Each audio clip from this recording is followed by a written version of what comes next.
പിന്നെ ഈവനിങ് ഒക്കെ ആയപ്പോൾ നമ്മൾ ലിറ്റിൽ ഇഡ്ഡലി എന്ന് പറയുന്നൊരു കടയിൽ പോയിട്ടുണ്ടായിരുന്നു. അവിടുത്തെ ഫുഡ് നമ്മളങ്ങനെ ട്രൈ ചെയ്തിട്ടില്ല. സോ അതുകൊണ്ട് തന്നെ അപ്പോൾ എന്തെങ്കിലുമൊക്കെ ട്രൈ ചെയ്യാമെന്ന് വിചാരിച്ചു. അപ്പോൾ അവിടെ ചെന്നപ്പോൾ ഞാൻ ഒരു ഇഡലി വട സെറ്റും പറഞ്ഞു, പിന്നെ ഒരു മസാല ദോശയും പറഞ്ഞു. മസാല ദോശ അടിപൊളിയായിരുന്നു, അത്യാവശ്യം വലിയ മസാല ദോശയും അതിൻ്റെ ചട്നികൾ തന്നെ അടിപൊളിയായിരുന്നു കേട്ടോ. പുതിനയില ചട്നിയും പിന്നെ അതുപോലെ തന്നെ മല്ലിയിലയോ എന്തൊക്കെയോ ചട്നീസ് ഉണ്ടായിരുന്നു, നല്ല ടേസ്റ്റ്. ടൊമാറ്റോ ചട്നി, കോക്കനട്ട് എല്ലാം അടിപൊളിയായിരുന്നു. വട നല്ല ക്രിസ്പി ആയിട്ടുണ്ടായിരുന്നു കേട്ടോ ഇഡലിയിലൂടെ. അതുകൊണ്ട് ഈ ഒരു ചട്നി എനിക്ക് ഭയങ്കര ഇഷ്ടമായി.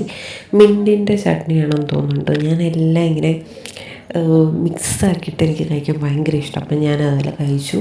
വടയും ഇഡലിയും ദോശയും എല്ലാം കൂടെ ആയിട്ട് നല്ലൊരു സാറ്റിസ്ഫൈഡ് ആയിട്ടുള്ളൊരു ഫുഡായിരുന്നു കേട്ടോ. അപ്പോൾ അതെല്ലാം കഴിച്ചെടുത്തിട്ട് പിന്നെ നമ്മൾ റൂമിലേക്ക് വന്നു.